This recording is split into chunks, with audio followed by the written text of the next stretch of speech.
Welcome to the Ilonggayogi podcast. My name is Kate. I'm from Iloilo City. I'm the founder of Healing Iloilo, where I teach daily yoga classes, and the founder of Mental Health Iloilo, a community that supports mental health awareness in Iloilo City. I share content on yoga, mindfulness, fitness, mental health, self-care, and healing. Before we get into it, I want you to know that I have classes every day at Mono Mansion. So if you're interested in taking a class with me, just head over to Healing Iloilo's Facebook page to book a class. Hello and welcome to another episode. If you couldn't tell, I'm actually recording this episode at a time where I have Bell's palsy. And of course, based on the title, this podcast will also focus on Bell's palsy and my journey with that. It's not very obvious because usually when I'm talking for this long, I hold my cheek. So I have a little bit more control over it. But if I don't hold it, it's not always very noticeable, but there are some words and letters that I can't really pronounce properly, like, words with P's and F's and M's and like all of that B's. It's kind of tricky, but I'm managing and I'm coping and it's all good. This is actually the second time that I have Bell's palsy. The first time around, I was in high school. And it was actually like 20 years ago, literally 20 years ago, I believe. So I was around 13 or 14, something like that. And I remember that I got it after a trip from Boracay. It was like we just arrived from Boracay and I didn't feel anything the day before. And then when I woke up the next morning, it was a good thing that I was with my mom, because I remember this was like our trip for my graduation, because I just graduated from elementary school, going to high school. I think it was that, or I'm not sure if it was like the start of the school year or if it was like some break or something like that.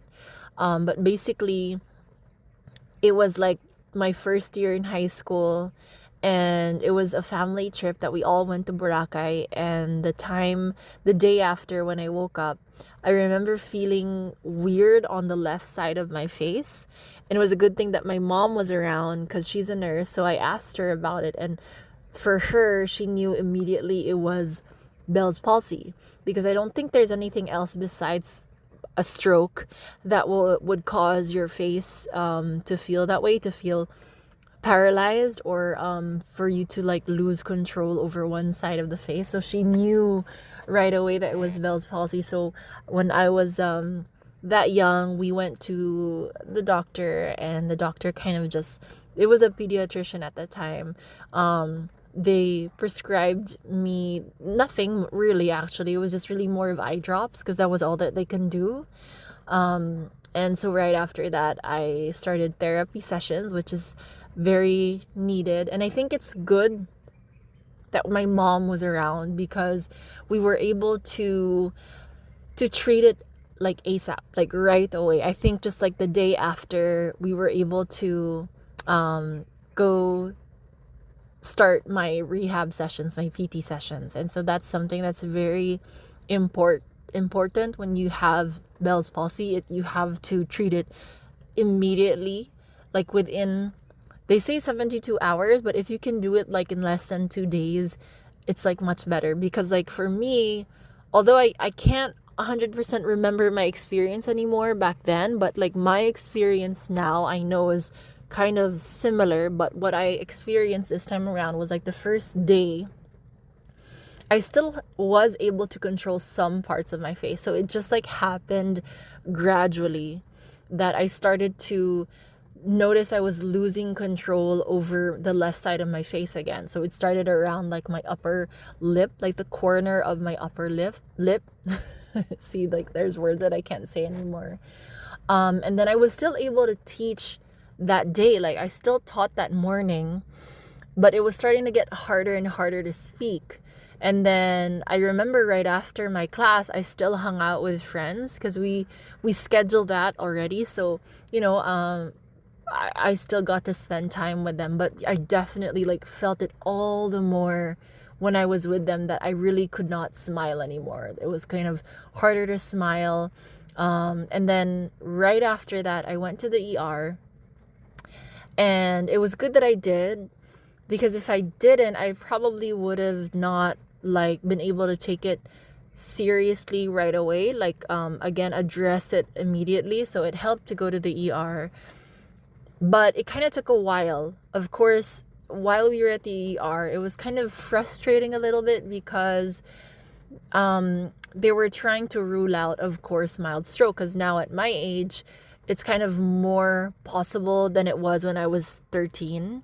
So they wanted to rule that out. So I had like an MRI, x-rays, all of that done. So it did kind of take a while. So that was kind of the frustrating part. Like, I wish that day, whether or not they knew it was Bell's palsy, I wish they could have done something already for the face. Like, maybe if it was possible to like schedule a session right away that day. I don't know, maybe it wasn't possible, because I do know it's not allowed. Like, walk-ins aren't allowed at the hospital I was in for, PT sessions. But I don't know, I feel like that could have helped a little bit, because then I went to the hospital on a Saturday, and then Sunday their physical therapy clinic is closed, so there weren't any like PTs available. We did agree and decide to get admitted that night, just for observation, and I think it was fine. At least I could have like relaxed and rested a little bit. But I think like the treatment took a while, because like I had to wait Sunday, and then Monday I was able to get out. I think it was a Monday. Yeah, because in order for my HMO to cover everything, I had to stay for at least 24 hours, as you know. So Saturday night I was there. Sunday night I had to stay another night.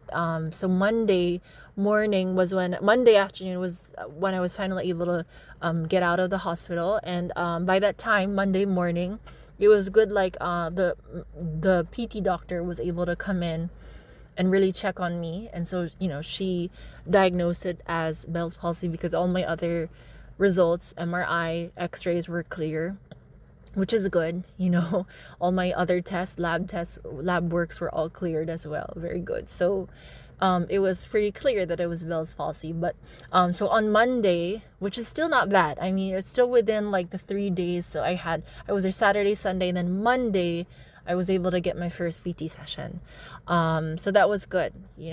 So since then, I remember while I was in the hospital, I could literally feel my face like more and more losing control. So while I was there, I was just like kind of researching it on my own and trying to recall what were the exercises that I used to do. Of course, I can't really remember it because it's been like 20 years, but I tried to like recall a few. So, while I was there, I would massage my face, the left side of my face. I would do some exercises for my brows, for the certain points on my face that I knew we focus on back then. And then I tried to like look up TikToks. That's the best that I can do, while I'm there, because I wasn't doing anything anyway. So like what else I can do, so there were some other points that I could like also try and massage and try to do to help stimulate or kind of awaken my nerves, facial nerves, so things like that. And that kind of helped, I think. Like, I think right now with where I am, or when I left the hospital, and up to this point, the left side of my face didn't really droop as much, so I'm glad that, if you just like look at me face on, you won't even be able to tell. But the moment I start like talking a little bit, you will definitely, and especially when I smile and when I laugh, you'll see such a huge difference. Like how the left side of my face can't really move as much as my right side at all. Like, it's very, very different. So that's kind of where I am right now. And it is kind of a struggle. First and foremost, Bell's palsy is nothing to be very worried about. Like, it's not alarming in any way. So for me, like, I'm glad that I just have Bell's palsy, compared to any other condition that's like where you feel pain, or that yet that is aggravated by certain things that you do. Like, there's nothing.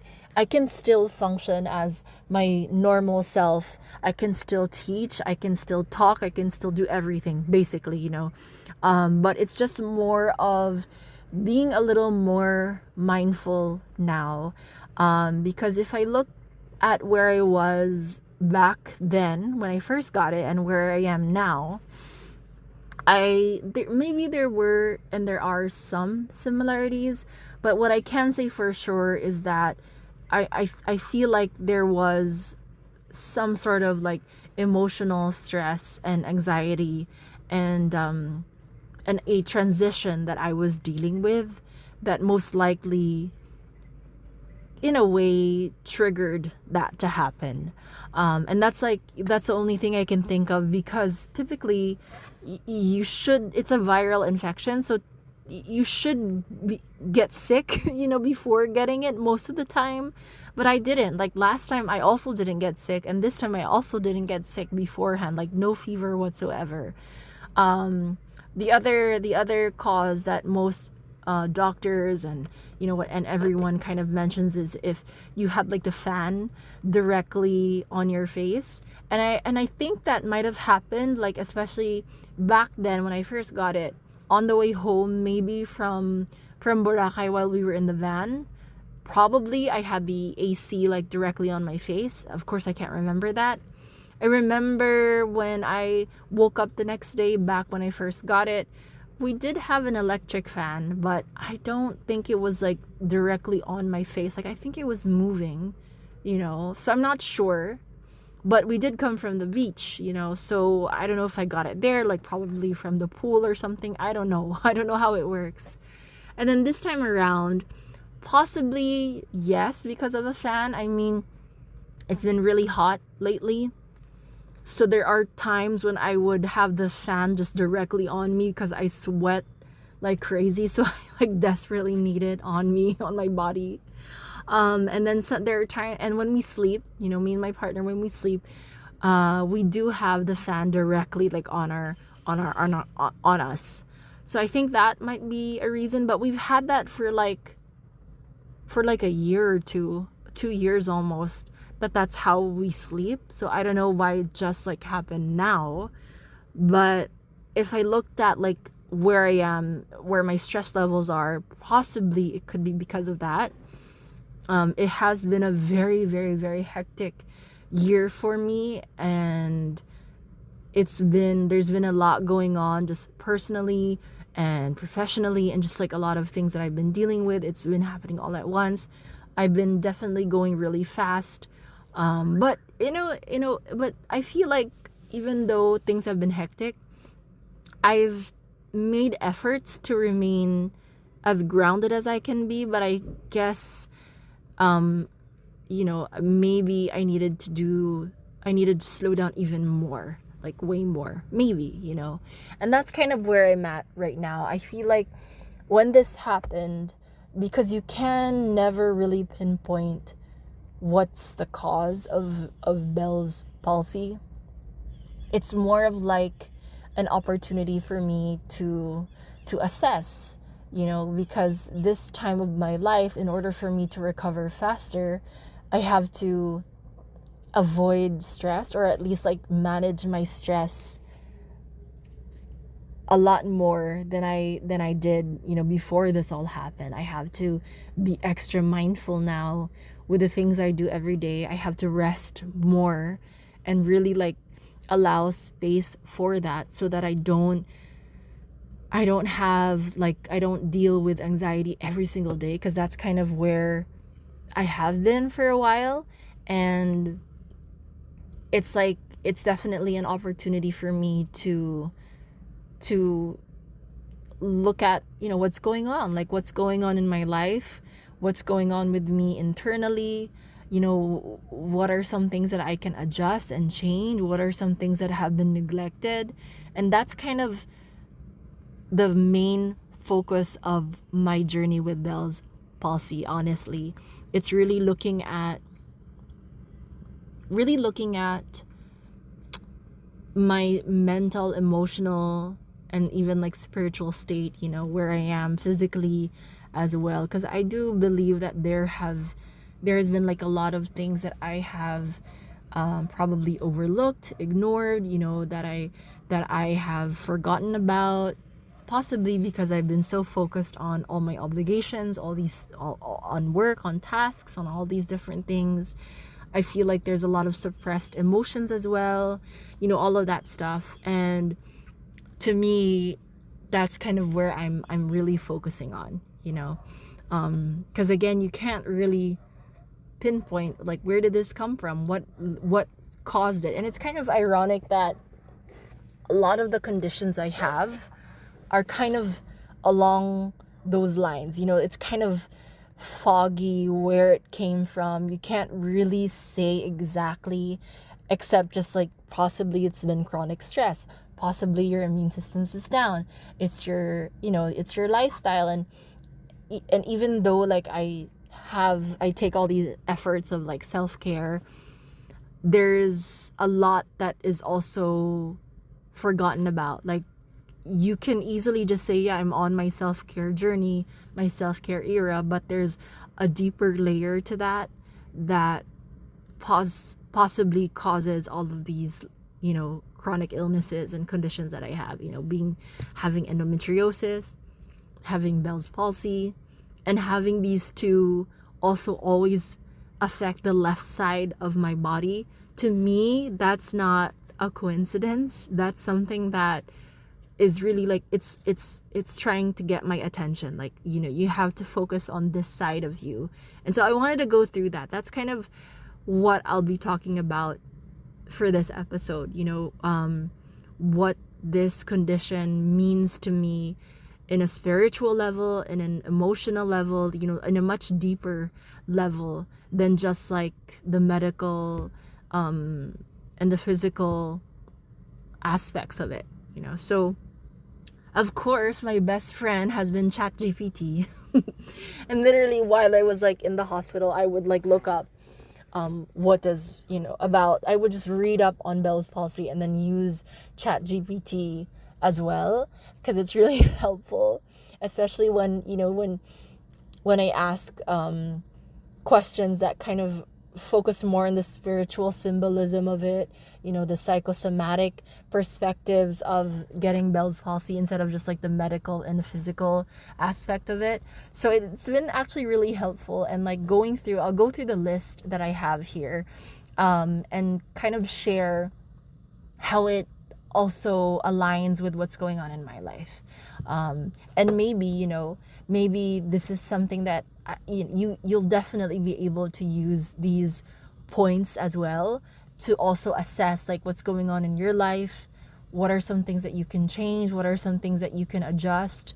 What are things that you have been ignoring, or maybe things that you're afraid of? Because that's definitely what this experience has been for me so far. So the first one is inability to express emotions freely. And like that first point is already like bullseye for me. And I want to go through what it says here, because right below it kind of defines or describes it as how the face is a primary tool for expressing emotions. And when having Bell's palsy, it restricts that facial movement. And so symbolically, this could suggest how there are suppressed and unexpressed emotions, or there's like a fear of showing true feelings, or how you have to mask your emotions or your identity.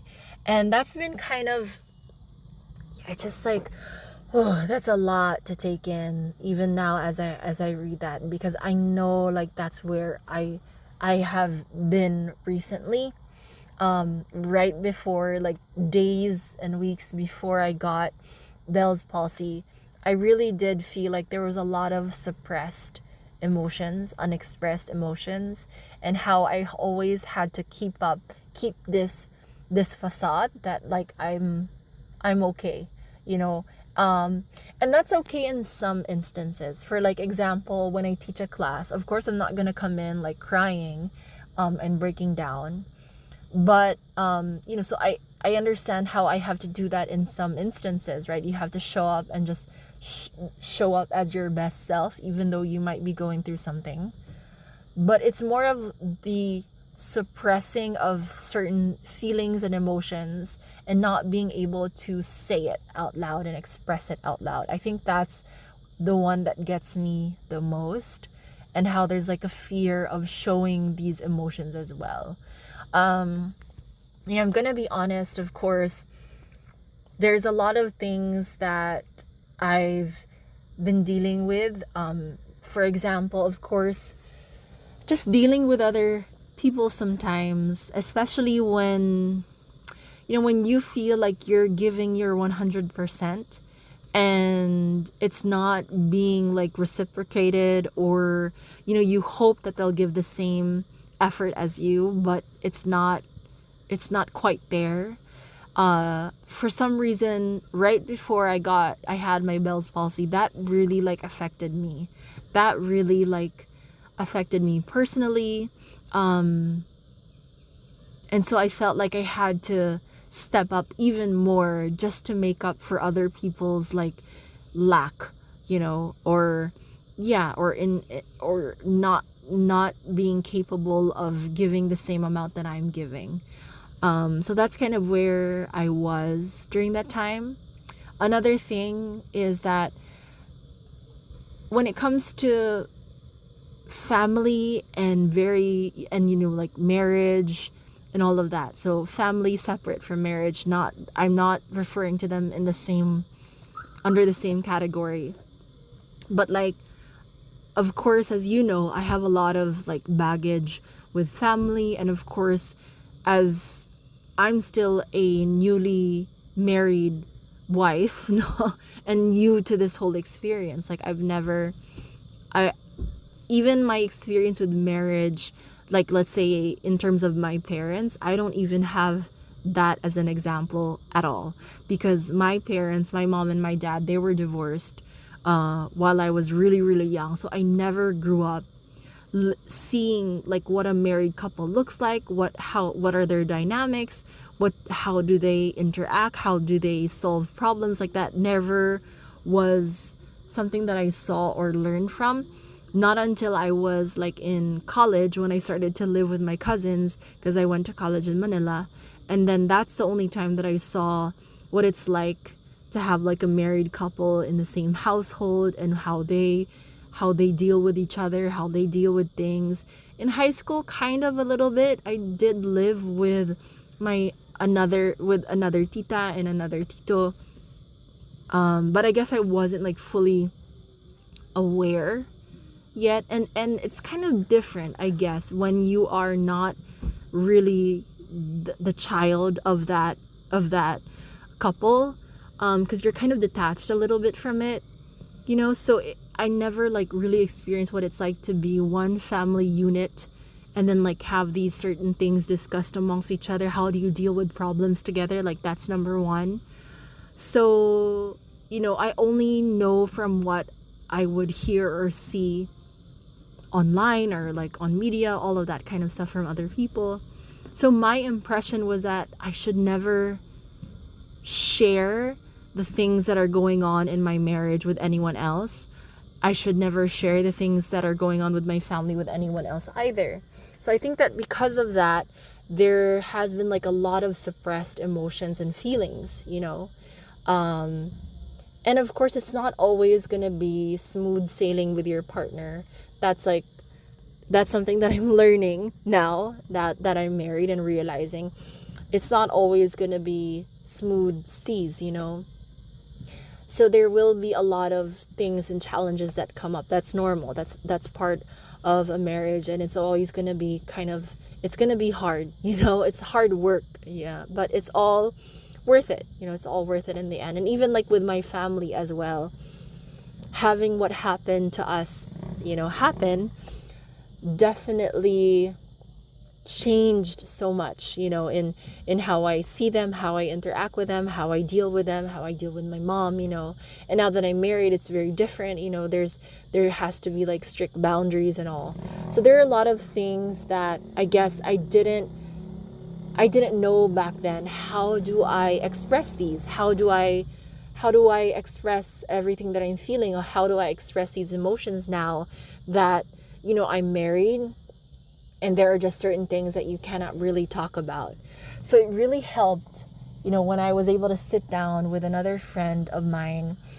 And this was already like, I already have Bell's palsy. So this was just like, I think a week ago or two, where we sat down, we had coffee. And that was really helpful because it was right then and there that I realized and like discovered that as a couple and as just a person, you have to have people that you can talk about these things to, and that's why, like, I mean, I was aware of it, but I didn't know how important it actually was. That's why married couples, they also need like other married couples as friends, that at least like another married couple that gets it, because it's really different. Like, there are different aspects of a marriage that other people that who aren't married will just not understand. And so it just makes more sense that you have like, a couple as well that gets it and who you can really trust and who you can really open up to. And if there are problems in your marriage, you can still be able to share that with them, knowing that they're not gonna spread that around, or or judge you for it. And so that's the only time that I realized, oh my gosh, we don't even have that. Like, me and my husband don't even have that, and we didn't even realize that we needed it, but we do, because not just for me, but I know even for him, there are many things that he also cannot express and talk about. There are many things that he's also keeping to himself, because either he doesn't want to burden me, or he doesn't want to be judged, so I know that there are things that he has a hard time opening up about, and same as me. There are certain things that I also avoid talking about to others, just especially to like my family, which is kind of, it should be that way anyway, at least for now, no, because there's a lot of issues that that come with us being together. And it's just like another kind of problem that not everyone is willing to accept, and I'm also learning that there are many other couples who also have a similar experience. It's just something that is quite common, actually, unfortunately, so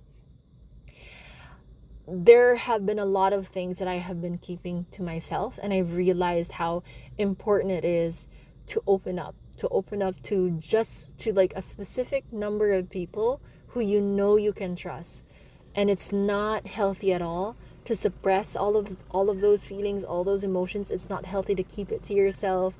And I think like that's something that I felt I needed to do because of, I guess, the role that I play, like whether it's at work, who I am, the kind of role that I don't really know how to explain it, but because I offer support sessions, right, for those who might need a bit of support for their mental health, right? Because I'm a yoga teacher, it's like I'm the one who's supposed to offer support and to hold space for others and to listen to others. So there are many times when I feel like I don't think anyone I don't feel like sharing what I'm going through with anyone, because it's like that's my role, that's what I'm supposed to do, so I feel like I kind of neglected that for a long time. And even like with my best friends, I don't share so much with them because I feel like I've always labeled that, being vulnerable to other people, like, to me, I would label that as something so negative, just like for me. But when others do that, when others become vulnerable to, and trust me to like support them, to me, I'm all for it. But if it's my turn, when I start to become more vulnerable, I just feel so uncomfortable. And I did not recognize that until having Bell's palsy, siguro how much that was really impacting me. So definitely, just the first point, I already already said so much, because it's so true. Like, there's so much that I was holding back, that I didn't even realize I was holding back from. So, and that's why, me and my partner, we really sat down and discussed this, and how, we need to prioritize this as a couple. We need to find our tribe, or another married couple that we can confide in, that we can trust, that we need to allow ourselves to be more open to that, if ever we do meet a couple that we know we can really talk to. And that for him to also rely on his friends, because I feel like he's also neglected that, and I've also neglected that. We both have. And it's about time that we start to reach out more and connect again with our friends, start opening up to them, start letting ourselves be a bit more vulnerable to them as well, because we both need it. We need to express these emotions, especially like the true emotions that we're feeling. And I definitely feel that there are emotions like anger, that I kind of avoid, that I don't even realize I avoid, so it's healthy, it's necessary to express these emotions in a productive way, to release these emotions to no matter who you are. Even if you're the one who offers support, you also need support. I also need support. And that I don't have it all figured out. So the second point would be conflict between inner and outer self. A split face may reflect a disconnect between what one feels inside versus what one shows to the world. Your personal identity versus societal roles or expectations, and a struggle with self-image or self-worth. So this point is something I can also relate to. I don't know, because I think right before, again, my life before Bell's palsy, I, for some reason, started to feel this way. I think it's something that I've brought up as well in previous episodes, but I think I started to feel it more recently. So like the feeling has amplified more recently. And I think it's more of like, now that I'm in my 30s, there's like this feeling of I don't feel good enough anymore. Like, I don't feel pretty enough. I don't feel like I'm enough in general. And especially with how like I look, how I act. Like, for some reason, I have just started to get very, very particular and kind of hard on myself in terms of how I project myself, how I look, how I speak, how I act, all these things. And it's something that I have been carrying with me for quite a while. And I think like now, like after getting Bell's palsy, this is something that I have been trying to work on. Like I've been trying to make myself feel pretty, again, to make myself feel like I'm my best self, and that's something that I think it naturally happens as you age. You get to this point where you feel like, oh, I'm getting older. I'm not as, spunky or sexy as I used to be, as I used to feel. And I think that's something that has really like bothered me a lot. And especially now that I'm married, it's like a lot of things just change. You start to feel like, now that you're kind of committed to just one person, it feels like the attention that you used to get when you were still young and single and all these things, like all of that's gone now. So it's just something that I'm adjusting to. So it's like I can relate to this feeling a lot. Again, like going back to the first point as well, hiding a lot of the things that I was feeling. That is kind of how I've been feeling a lot. Like I remember right before Bell's palsy, I I kept telling myself, like, I just feel so sad inside. Like, I feel kind of sad. I feel kind of hopeless in a way. But of course, I never like showed that on the surface. I tried to avoid that as much as possible. I didn't want to show that to anyone. I didn't want to let anyone know about that. So like, you can really see in the way that I was feeling how split and disconnected that already was. Like, I really felt like deep inside I was unhappy and sad about like where I was in my life, and feeling a little bit hopeless. And because of that, I was feeling really tired and exhausted. And but on the outside, I would try to keep it together. I tried to look as put together as possible. And again, like, I would portray and project myself as if I have it all together as well. So I feel like, again, it just like hit the nose on what I was experiencing. And probably, getting Bell's palsy, this has now like pushed me to look into it, to kind of think about it a little bit more. So the third one is being silenced or losing my voice. So some associate Bell's palsy with themes of being silenced or not heard, particularly when it's difficult to speak clearly. Feeling ignored, dismissed, or unable to speak up for oneself, holding back truth or authentic expression out of fear or habit.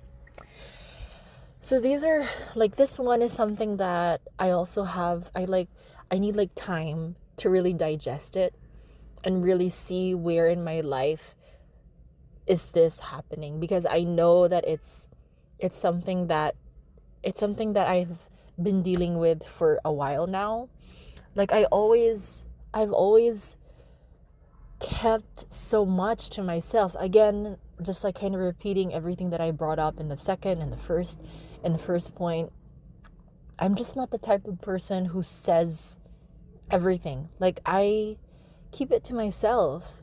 And I think it's because I just don't want any issues or conflict. I think it's my people pleasing side that I've always had since I was a young kid. Like, I just would rather hold back, and not say anything. But it's kind of tricky, because there are times when it's okay to do that. Like, if you're mature enough in a situation, like, sometimes it is better to hold back some truth. But I think it's more of like, it's important to know when I have to speak up and when things have to be just kind of, maybe to just let them go. But I think that even when you let it go, you still have to be able to express it somehow to someone, kind of like share your thoughts to someone. So maybe like that's where that comes in. There are a lot of times where I feel like I'm also ignored. There are a lot of times when I feel like I'm kind of dismissed or ignored. And like, when that happens, I kind of feel like I shrivel. I just feel like I shrivel into something small, and I just kind of, and that happens a lot. So again, it's like, I don't know why I feel like ChatGPT just knows me, just knows me too well. But yeah, that's kind of who I am. Like, as a person, I get really nervous and I feel uncomfortable when I speak my mind fully, because I feel like there have been times when that has bit me in the butt. Or like, there are times when it's kind of looked down upon. And I don't know how I feel about that. But I mean, there are situations where I understand that it's kind of necessary. But I think it's more of like, I have to find a different avenue to be able to express it, and to not just always feel like I'm being silenced, not to always feel like I'm being dismissed every single time. But yeah, again, these were the kind of the themes of that I was going through prior to Bell's palsy. And it just also, makes a lot of sense to me that this is what also has popped up. The fourth one is a call to pause and reflect. So spiritually, sudden physical symptoms like Bell's palsy is like a wake up call. It's asking the person to slow down, recenter, reassess life's directions, encourage introspection, especially if the person has been overextending themselves emotionally and energetically. And I think this is what has been happening, because like I made a commitment, this year, that I was going to give, myself a part of my life, to something really big, something quite big and demanding, of me. And I think like it was quite a lot, but it's kind of, I started to realize that in order for me to be able to like get through that in a balanced manner, there are things I have to let go of. But the thing is, because I have my work, and I have a business, which is like my studio, my classes, those cannot be fully let go. I cannot like, I can't just like drop them, because those are income generating. Like I need it to I need it to survive. And so like committing to something else is a bit tricky to do, especially if you're not paid to do it. You kind of have to be smart around it, and you kind of have, like, I didn't realize that, because I feel like I was giving my all to it because I wanted to, that's how I am. Like I want to. But I think like I was giving the same level of effort and time and presence as I would for like the things that are income generating. So I think like that's where the downfall is. Um and then like expecting and hoping that people would also be able to like keep up with me and my pace. I feel like maybe that's why. And sometimes that's how I am. When I really am passionate about something, I really like give it my all. Like that's how I've always been. And I think like this situation, getting bells, again, it definitely is a call to pause and to think about it. Like it's not sustainable to give this your all when it's not really giving, you don't really like get, it's not like you're getting paid. It's not like you're gaining anything that will sustain your life, your daily needs. But it's okay to give a part of you. Like, yes, of course, you give what you can, but just kind of be aware of that. And I think that's how I am in many ways. When I really love something, whether it's a person, whether it's something like an obligation, whatever that is, I tend to give my all blindly. And I think like in the past, perhaps I would do that more when it came to, guys I was dating. But now it's like a different situation. It also applies to things like this, the things where you commit to that are not necessarily, it's not necessarily a person, but like committing to certain things, a task or whatever that may be.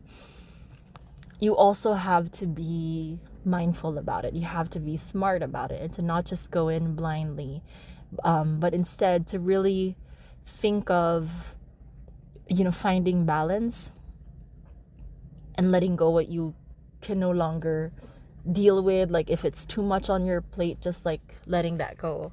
So I feel like definitely this has made me pause and reflect.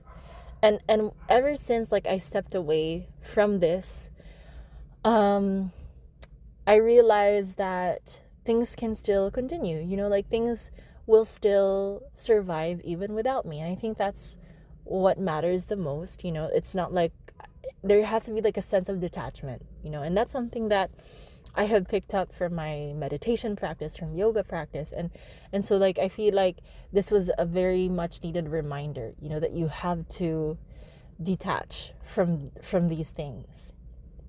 So yeah, I think ever since then, I've been making an effort to really like choose what I say yes to and what I commit to every single day. That I choose what are these important tasks to me. And if I'm unable to fulfill certain tasks, wherever that may be, I just kind of let it be. I just let it go. I don't take it personally. I don't punish myself. I don't like replay it or constantly go back to it. Like I just let it go, because again, right now I need to focus on healing. I need to focus on not stressing over everything all the time, not like always being in a chronic state of anxiety, which is not healthy anymore. And if I can't do something, then I can't do it. Like just it doesn't matter. It doesn't matter. So yeah, definitely a call to pause and reflect. And lastly, healing the inner child or past trauma. So the nervous system stores emotional trauma. Bell's palsy might arise during times when deep-seated pain is surfacing for healing. It could be connected to childhood experiences of not being seen or heard. So again, it still kind of relates to everything that I shared today. Honestly, right before getting Bell's palsy, I was in a phase of my life where I felt kind of in a way miserable deep inside, but feeling like I cannot entertain this feeling because it's not it makes me feel uncomfortable to feel this way and to feel all these emotions. It makes me feel uncomfortable to express it to anyone because I don't want to like cry. I don't want to be vulnerable right now. I think like that's where I am because I feel like perhaps maybe it's because I feel like I've been on this streak.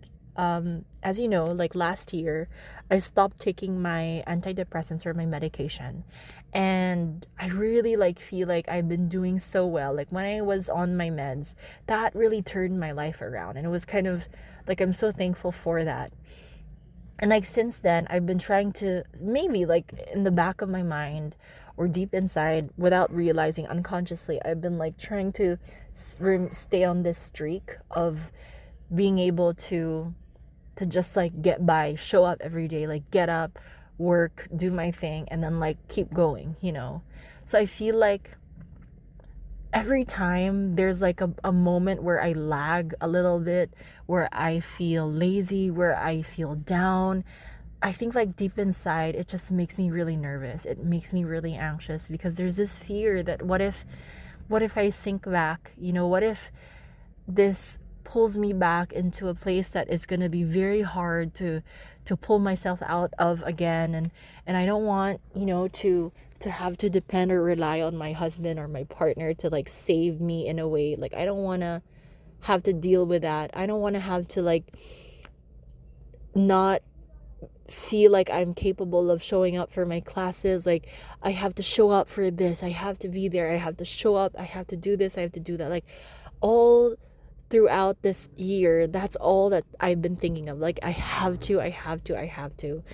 And I mean, I'm proud of myself for being able to get this far. Like I have been able to show up and do stuff, and it's been very fulfilling, when I am able to show up. But I didn't realize that it could, like in the long term, after constantly doing that again and again and again, it is in a form, it's kind of like burnout, but I don't want to really call it that way. But it's really like there's a time there's a point where it's just you need a pause now. Like you need to take a break now, because it's not serving you. It's not serving your higher self, your highest self. All of this is temporary. It really is temporary. And I think that's another thing, that I've forgotten about, how to detach to things, how to detach even, to the small things. Because I've been so worked up about like a lot of different things in my life, how I want it to be like this and that. And because it feels like the gap is too far from like where I am now and where I'd like to be, it's like I focus on how far it is, like I focus on that and just feel like I'm stuck. Like, I end up feeling so miserable with where I am right now.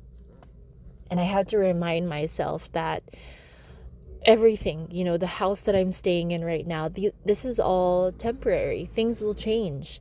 Things will change, and you never know where they're going to lead, but things will not be the same. It's not always going to be this way. My commitments to different things, you never know. Like next month, this could all be gone. Like this could be taken away. So it's important that I take things lightly, that I kind of detach myself from everything that's in my life right now. And when I detach, it doesn't mean that I'm just turning my back away from it. It doesn't mean that I'm just going to drop it and not care anymore. But it's really more of the sense that you realize how fleeting things are. And so you cherish them as they are there. But you also kind of set your boundaries in terms of this is all that I can give. This is as far as I can go. And when you are there, when you are present, you're fully there. But when it's time to be present in other things, including for my own self, my own peace, my own well-being, that's also important that I'm there 100%, so that means I cannot allow myself to get worked up and anxious about things, that all these commitments when I'm supposed to be resting, kind of that idea, that mindset. And I think the number one thing that I've learned now is to open up, to express myself. I'm very glad because yesterday I was able to meet up with a good friend again. And it's those things, those moments of being able to spend time with friends again. I really need to make an effort. I 100% need to make an effort, and to always remember all these friendships that I've had throughout my life, and to not just drop them and not care anymore, all because of my own personal issues. It's important that I reach out, that I cherish the friendships I do have that are still strong until now, to really make time for it. And at the same time, reach out to all these past friendships, checking in with them, because I might learn a thing or two from them. And same with meeting new friends, meeting new people, getting to know them as genuinely as possible. I think that that's one of the main things my Bell's Palsy has taught me, is to remind myself that I'm not alone. I'm not an island. I'm not an island. Instead, I have to reach out to people. Do not hesitate to reach out, to cherish, these friendships, these people that are in your life, because again, everything is fleeting. Everyone is fleeting, So I feel that's one of the main things that I have learned, from this experience of just slowing down, expressing myself fully, opening up, speaking up, and at the same time just starting to be authentically me, without being afraid, without holding back, and just letting myself be me.